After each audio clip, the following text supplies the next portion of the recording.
ఇక డీటెయిల్స్ లోకి వెళ్దాం. దావోస్ వెళ్లి భారీగా పెట్టుబడులు తీసుకొచ్చిన తర్వాత కూడా విమర్శలు చేయడాన్ని సీఎం రేవంత్ రెడ్డి తప్పుపట్టారు. తెలంగాణ అభివృద్ధి కొంతమందికి ఇష్టం లేదని అన్నారు. అలాంటి వారు ఊరుకుంటే మంచిదని సలహా ఇచ్చారు. కానీ కడుపు మంటతో విమర్శలు చేయవద్దని సూచించారు సీఎం. అఫీషియల్ గా మా ప్రతినిధులకు చెప్తాను, ఈ టోటల్ అఫీషియల్ డాక్యుమెంట్ మీకు రిలీజ్ చేస్తాం. ఏ సంస్థ నుంచి ఎన్ని వేల కోట్ల రూపాయలు ఒప్పందం చేసుకున్నాము. ఈ ఒప్పందాలను మా నుంచి సేకరించడం కాకుండా ఆ సంస్థల నుంచి మీరు క్రాస్ చెక్ చేసుకోండి. నిజంగానే ఈ సంస్థలు మీరు తెలంగాణ రాష్ట్ర ప్రభుత్వంతో ఒప్పందాలు చేసుకున్నారా, భవిష్యత్తులో మీరు తెలంగాణ రాష్ట్రంలో పెట్టుబడులు పెట్టదలుచుకున్నారా అని మీరు కనుక్కోండి. 60,000 కోట్ల రూపాయల ఒప్పందం చేసింది అమెజాన్, 45,000 కోట్ల రూపాయల ఒప్పందం చేసింది సన్ పెట్రోకెమికల్స్. అంటే 1,05,000 కోట్ల పెట్టుబడులు ఈ రెండు సంస్థల గురించి నేను వివరాలు చెప్తున్నా. ఈ పెట్టుబడులు ప్రభుత్వము విధి విధానాలు మేము వెళ్ళి ఆకర్షించి పెట్టుబడులు తేవడంతో అరే వాళ్ళు ఎట్లా ఆకర్షిస్తారు, నేను పోయినప్పుడు ఎవరు రాలేదేంది, ఇప్పుడు వీళ్ళు పోగానే ఇంతమంది వస్తున్నాయింది, ఇన్ని పెట్టుబడులు వస్తున్నాయిందని ఈ అటెన్షన్ సీకింగ్ డిజార్డర్ అనే జబ్బుతోని ఒక ఆయన బాధపడుతుండు, ఇంకొక ఆయన ఆయనకు మద్దతు ఇస్తుండు. ఇక ఇక ఆ సమయం అది ఇక మీరంతా ఏం చేస్తారు. అందుకే మీకు చెప్తున్నా జబ్బు ఉందని. అసలు పెట్టుబడులు వస్తున్నాయంటే మీకు ఒకవేళ సంతోషం వ్యక్తం చేయడానికి ఇష్టం లేనప్పుడు మౌనంగా ఉండండి. ఈ అక్కసు ఎందుకు, అసూయ ఎందుకు, కడుపులో మంట ఎందుకు? కాబట్టి మీరు కూడా ఏమంటున్నారంటే ఇట్లా మాట్లాడే వాళ్ళను కొంత నియంత్రించండి. ఎక్కడైనా మీకు తెలిసిన డాక్టర్లు ఉంటే చూపించండి, వాళ్ళకు వైద్యం చేయించండి. ఏమైనా ఎక్కువ తక్కువ అయితే సీఎం రిలీఫ్ ఫండ్ అని ఇద్దాము. ప్రెస్ మీట్ పెట్టిందే పత్రం, ఒప్పందాలు చేసుకునే శ్వేతపత్రాలు. ఇక మళ్ళీ కొత్తగా శ్వేతపత్రం ఏంది? ఆ శ్వేతపత్రం అనే పదం తెలుసా ఆయనకు? శ్వేతపత్రం అడిగేటారు. శ్వేతపత్రం అంటే ఏంది? White paper. వైట్ పేపర్ అంటే ఏంది? డీటెయిల్స్ ఇవ్వడం. డీటెయిల్స్ అఫీషియల్ గా ప్రతి ఒక్కరితో ఒప్పందాలు చేసుకున్న ఫోటోలు వివరాలు అన్ని మీకు ఇచ్చినాం కదా.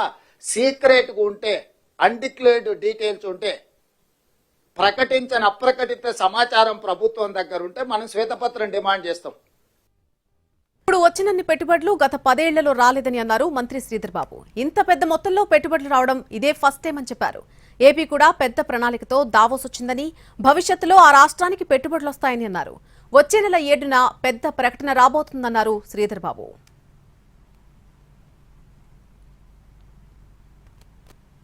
బీఆర్ఎస్ నేత హరీష్ రావుకు తెలంగాణ హైకోర్టులో ఊరట లభించింది. ఆయన్ను వచ్చే నెల 5 వరకు అరెస్టు చేయొద్దని హైకోర్టు పోలీసులను ఆదేశించింది. చక్రధర్ అనేటువంటి వ్యాపారి తన ఫోన్ ట్యాప్ చేయించారంటూ హరీష్ రావుపై పంజాగుట్ట పోలీసులకు ఫిర్యాదు చేశారు. దీనిపై పంజాగుట్ట పోలీస్ స్టేషన్లో ఎఫ్ఐఆర్ కూడా నమోదైంది. అయితే ఈ ఎఫ్ఐఆర్ ను క్వాష్ చేయాలంటూ హైకోర్టును ఆశ్రయించారు హరీష్ రావు. ఈ కేసులో విచారణ చేసిన హైకోర్టు ఇవాళ ఆదేశాలు జారీ చేసింది. అలాగే ఈ కేసులో ఫిబ్రవరి 5న వాదనలు వినిపిస్తామని పబ్లిక్ ప్రాసిక్యూటర్ కోర్టుకు తెలిపారు.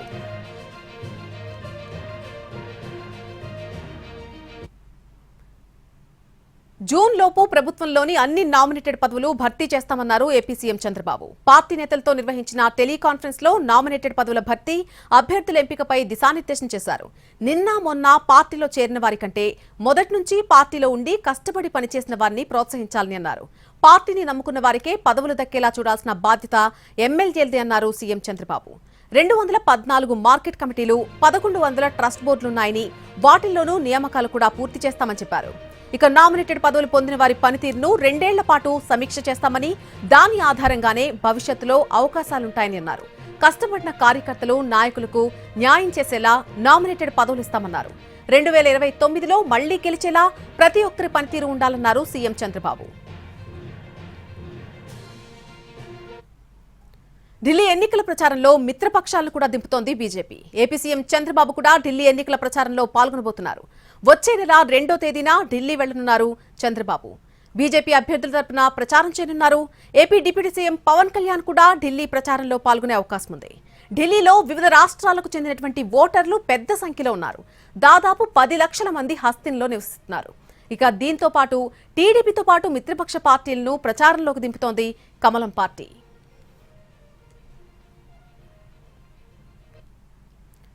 చంద్రబాబు కేసులో సీబీఐకి బదిలీ చేయాలన్న పిటిషన్ను సుప్రీంకోర్టు కొట్టేసింది. సిఐడి నమోదు చేసినటువంటి 7 కేసులు సీబీఐకి బదిలీ చేయాలని పిటిషన్ వేశారు హైకోర్టు లాయర్. పిటిషనర్ తరపు లాయర్ మణీందర్ సింగ్ పై తీవ్ర ఆగ్రహం వ్యక్తం చేసింది సుప్రీంకోర్టు. ఒక్క మాట మాట్లాడినా భారీ జరిమానా వేస్తామని జస్టిస్ బేలా త్రివేది, జస్టిస్ బాలచంద్ర వరాలే ధర్మాసనం హెచ్చరించింది. ఇలాంటి కేసులో మీలాంటి సీనియర్లు హాజరవుతారని అనుకోలేదన్న సుప్రీం ధర్మాసనం ఒక్క మాట కూడా వినకుండానే పిటిషన్ డిస్మిస్ చేసింది.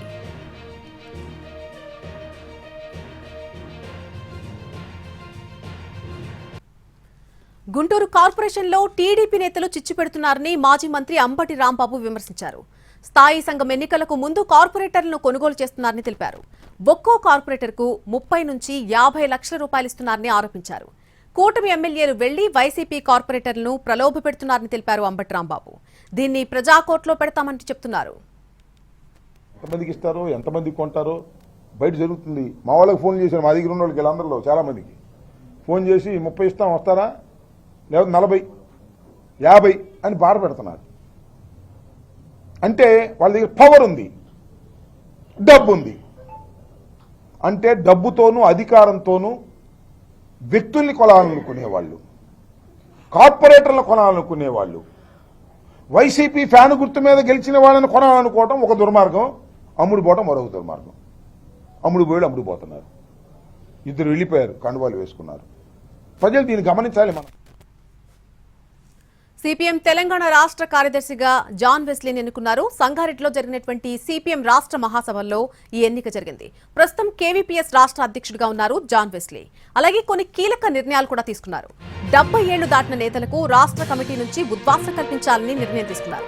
దీంతో రాష్ట్ర కమిటీ నుంచి తమ్మినేని వీరభద్రం, మాజీ ఎమ్మెల్సీ సీతారాములు, నర్సింగ్రావు కమిటీకి దూరమయ్యారు.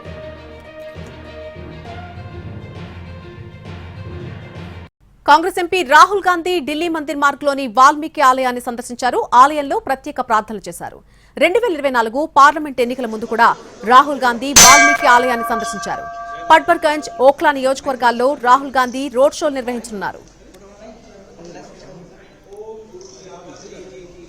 ఢిల్లీ అసెంబ్లీ ఎన్నికల వేళ సీఎం అతిషికి ఊరట లభించింది. ఆమెకు వ్యతిరేకంగా బీజేపీ దాఖలు చేసినటువంటి పరువు నష్టం పిటిషన్ను రౌజ్ అవెన్యూ కోర్టు కొట్టేసింది.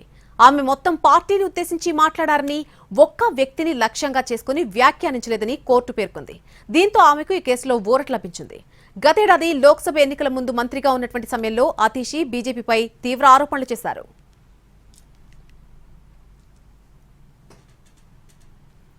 ముడా స్కామ్ కేసు రాజకీయ ప్రేరేపితమేనని కర్ణాటక సీఎం సిద్దరామయ్య అన్నారు. ఈ కేసులో తన భార్య పార్వతికి ఈడీ ఇచ్చిన నోటీసులపై కర్ణాటక హైకోర్టు స్టే విధించడాన్ని సీఎం సిద్దరామయ్య స్వాగతించారు. తనకు కోర్టుల మీద, న్యాయ వ్యవస్థ మీద పూర్తి నమ్మకం ఉందని చెప్పారు. లీలావతి హాస్పిటల్ నుంచి సైఫ్ అలీ ఖాన్ పై దాడి సమాచారం వచ్చిందన్నారు ముంబై అడిషనల్ సిపి పరంజిత్ సింగ్. సైఫ్ అలీ ఖాన్ నుంచి తమకు ఎలాంటి సమాచారం రాలేదన్నారు. దాడికి సంబంధించి వివిధ రకాల ఆధారాలు సేకరించామని చెప్పారు. Face recognition, fingerprints, oral statements సేకరించామని అన్నారు. ఓరల్, టెక్నికల్, ఫిజికల్ గా ఆధారాలు సేకరించిన తర్వాతే సైఫ్ కేసులో ఛార్జ్షీట్ వేస్తామని చెప్పారు.